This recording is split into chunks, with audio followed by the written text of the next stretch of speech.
Olá, pessoal.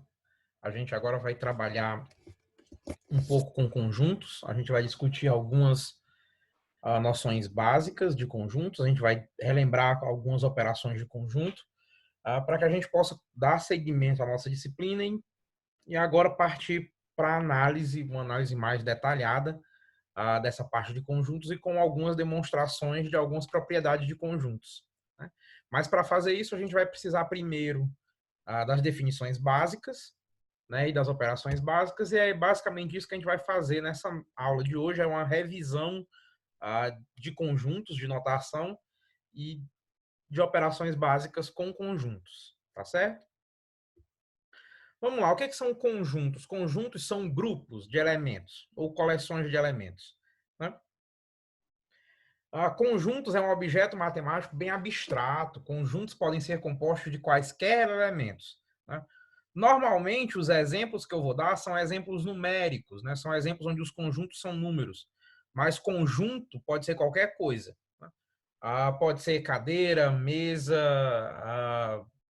itens do carro, qualquer conjunto, né? Qualquer elemento, qualquer conjunto de elementos, né? Pode formar um conjunto, né? Normalmente eu vou usar alguns exemplos que são números, mas fique sabendo que o conjunto pode conter qualquer coisa, inclusive pode conter elementos diferentes. Pode ser que o seu conjunto seja composto por um notebook, um carro, dois pneus e o número 3, né? E isso tá perfeito, não tem nenhum problema, né? Isso realmente define um conjunto, né?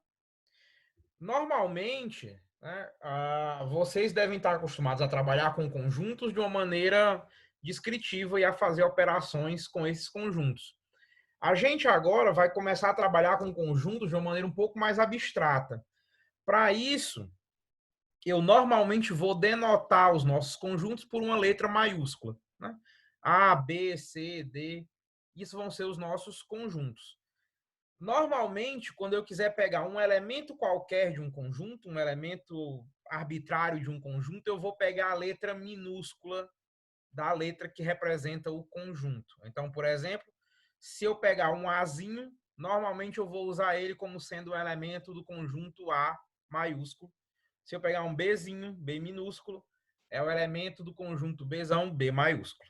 Certo? E assim por diante, Czinho é do Czão, Dzinho do Dzão e por aí vai. Antes da gente começar, alguns conjuntos, né? A gente começar com as operações, alguns conjuntos têm nomes especiais, porque eles possuem propriedades especiais. O mais famoso deles é o conjunto que não tem elemento nenhum, né? Eu disse que os conjuntos são grupos de elementos. Claro que existe um conjunto que não tem nenhum elemento. Esse conjunto é único e esse conjunto é o conjunto vazio. E eu vou denotar ele por esse símbolozinho desse zero cortado, né? Isso para a gente vai representar o conjunto vazio, o conjunto que não tem nenhum elemento. Um outro conjunto interessante, mas que não é único, né, é o conjunto com apenas um elemento, né? E esse conjunto eu vou chamar de conjunto unitário. Por exemplo, o conjunto que tem uma só mesa é um conjunto unitário, o conjunto que tem um só computador é um conjunto unitário, o conjunto que só tem o número 3 é um conjunto unitário. Veja, conjuntos unitários não são únicos, você tem infinitos conjuntos que só têm um elemento, mas o conjunto vazio é único, só existe um conjunto que não tem elemento nenhum, ok? Vamos lá, a gente vai costumeiramente representar conjuntos de três maneiras. Dependendo do exercício ou da finalidade, a gente vai optar por uma delas. Normalmente, uma delas eu vou usar para dar exemplos, né? E essa é a forma explícita, né? Diz que é uma descrição explícita. O que é isso? Eu vou te dizer quem são os elementos daquele conjunto, eu vou te explicar, eu vou te listar todos os elementos do conjunto, né? Eu vou indicar todos os elementos do seu conjunto através de uma lista. Por exemplo, aqui eu estou te dizendo, olha, o conjunto A é formado pelos números 2, 3, 4 e 5. Normalmente, quando eu for dar algum exemplo de uma propriedade, ou quando eu for dar algum exemplo de como as operações sobre o conjunto funcionam, eu vou utilizar essa forma de descrição, uma descrição explícita dos elementos do conjunto.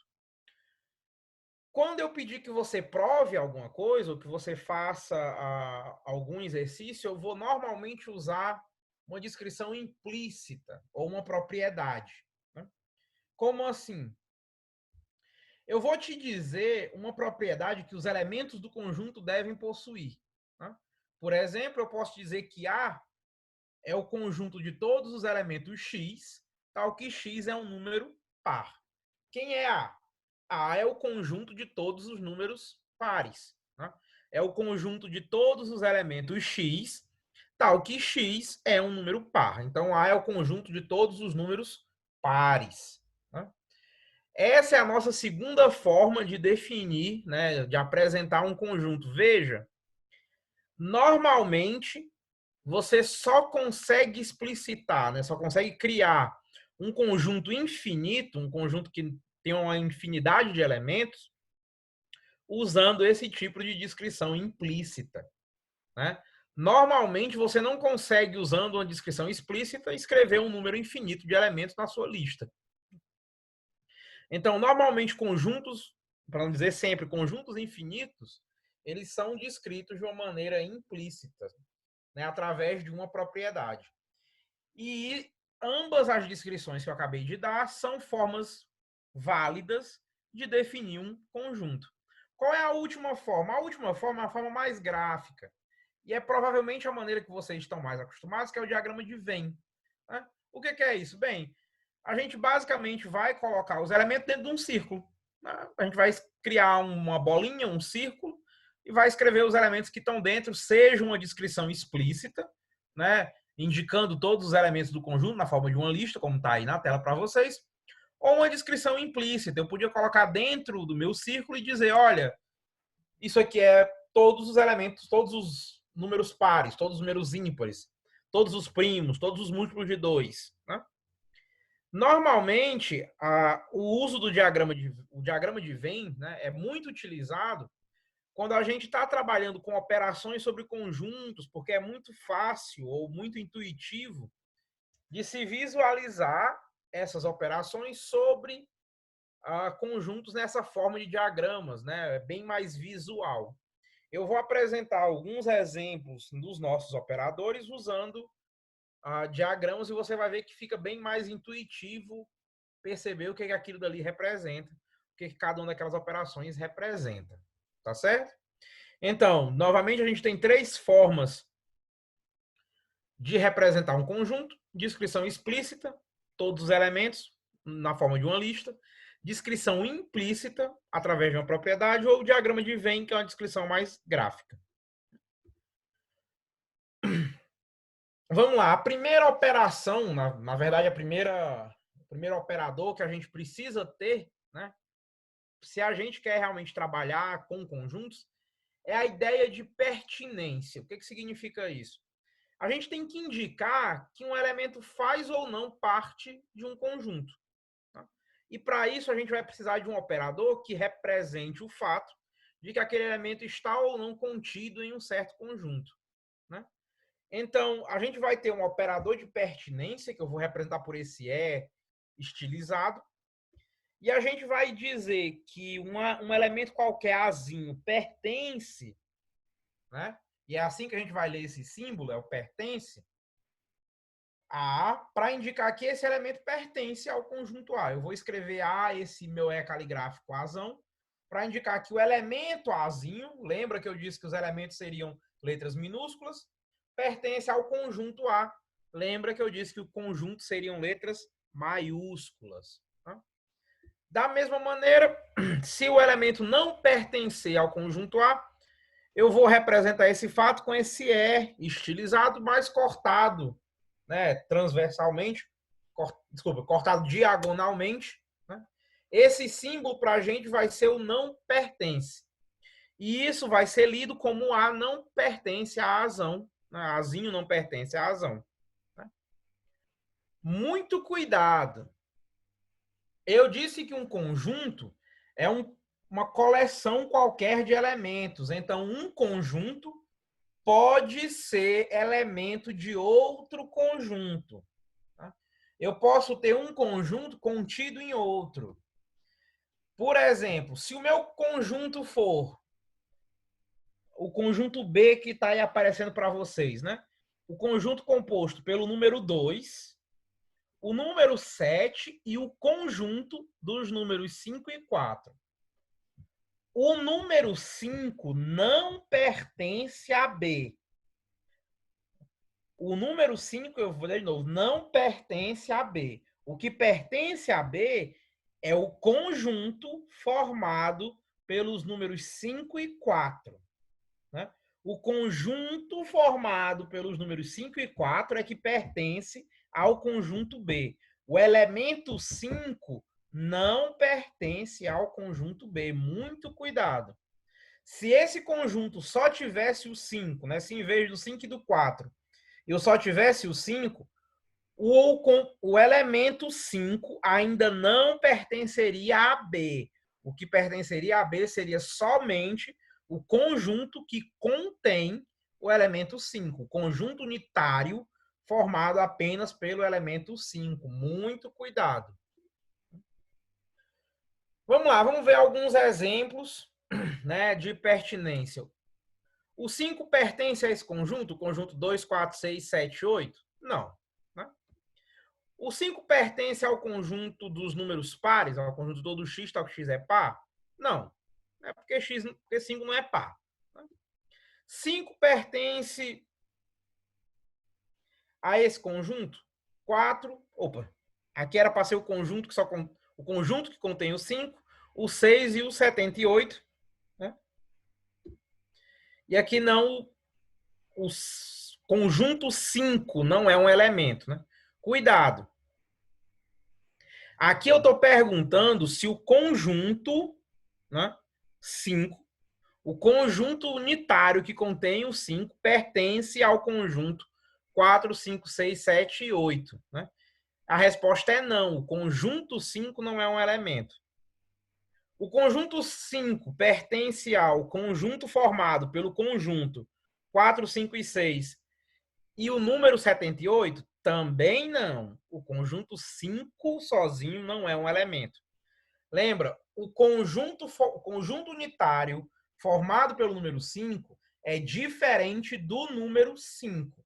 Por isso que na minha terceira situação, o meu conjunto não pertence a esse outro conjunto. Tá certo? Lembra, o conjunto pode ser um elemento. Ok? Vamos lá. A gente vai estudar algumas operações sobre conjuntos agora. Que operações são essas? Bem, a gente vai ver a união, a interseção, a diferença simétrica e o complemento. As 4 primeiras operações são operações binárias. O que isso significa? Elas envolvem 2 conjuntos.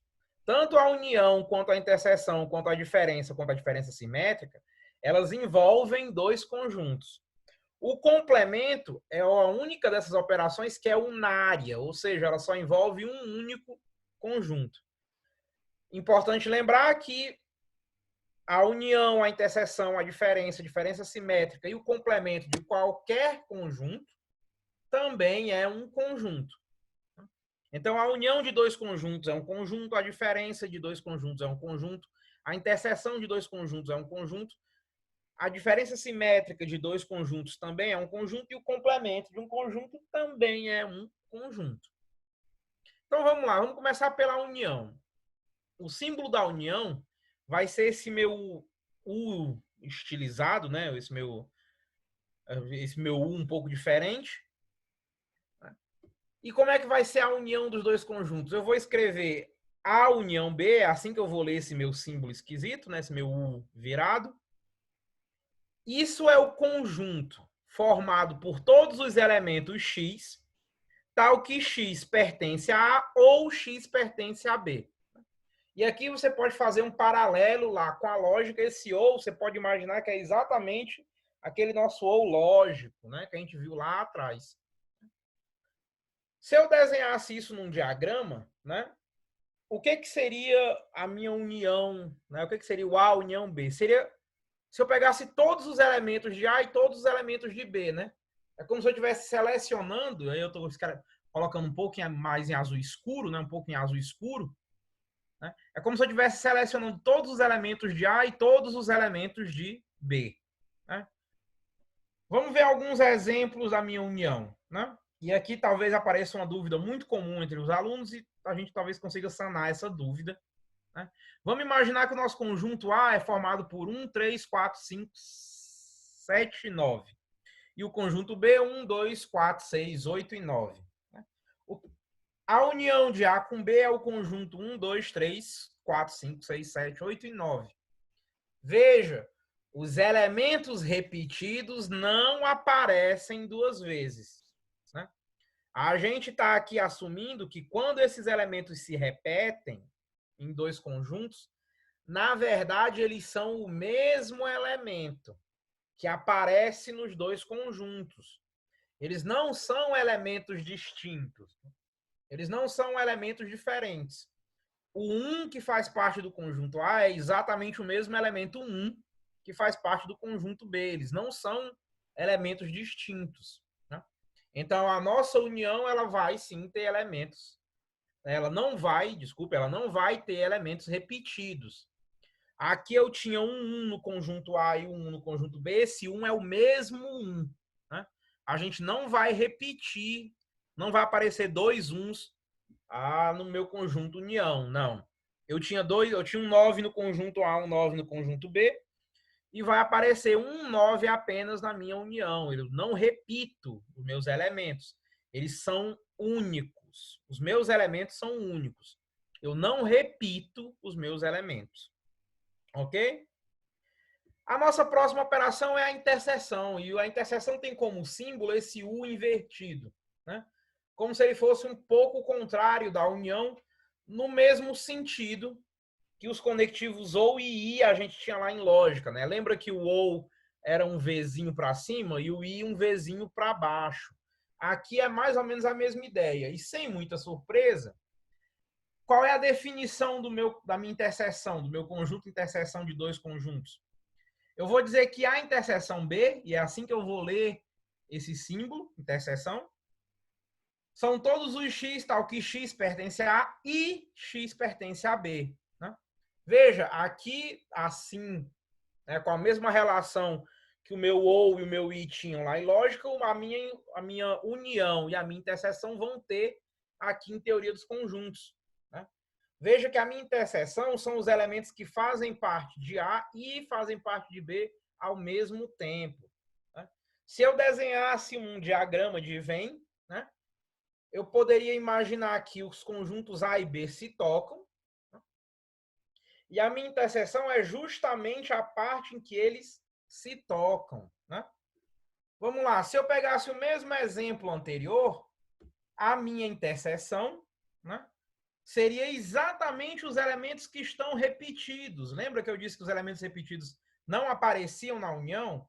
A interseção é exatamente os elementos que estão repetidos. No meu caso aqui, os elementos 1, 4 e 9. Importante, se a minha interseção for vazia, né, eu vou dizer que os meus conjuntos são conjuntos disjuntos. Né? Sempre que a minha interseção for vazia, eu vou dizer que meus conjuntos são conjuntos disjuntos. Vamos lá. A nossa próxima operação, né? A diferença. O símbolo da diferença depende um pouco. Eu normalmente gosto de usar o símbolo de subtração, mas também uso, e é muito comum, essa barra invertida, né, para simbolizar a diferença de conjuntos, né? E o que é a diferença de conjuntos, né? A diferença de conjuntos são os elementos que pertencem a A, né, e não pertencem a B. Desculpa que eu coloquei um O, mas é um I, né? A minha diferença de conjunto são os elementos que pertencem a A e não pertencem a B. Quando eu escrevo A diferença B, é assim que eu vou ler esse meu símbolo, né? Quando eu escrevo A diferença B, isso são os elementos que pertencem a A e não pertencem a B. Eu coloquei um OU no slide, mas foi só um pequeno engano. Na verdade, isso é um I, né? Então, são os elementos que pertencem a A e não pertencem a B.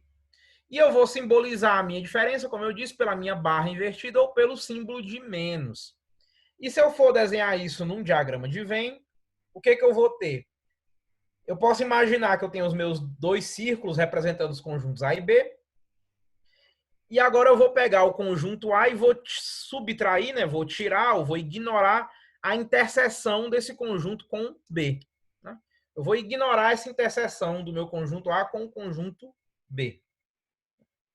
Vamos fazer um exemplo de diferença. Se eu pegar de novo os meus dois conjuntos de exemplo, a diferença A menos B é 3, 5 e 7. Por quê? São os elementos que não aparecem no conjunto B. Veja que o 1, o 4 e o 9 eles apareciam tanto no conjunto A quanto no conjunto B. E agora, o nosso último, a nossa última operação binária, a nossa última operação que envolve dois conjuntos é a diferença simétrica de conjuntos. O símbolo da diferença simétrica, eu vou usar esse círculozinho com mais dentro. Né? E essa diferença simétrica, ela é o quê?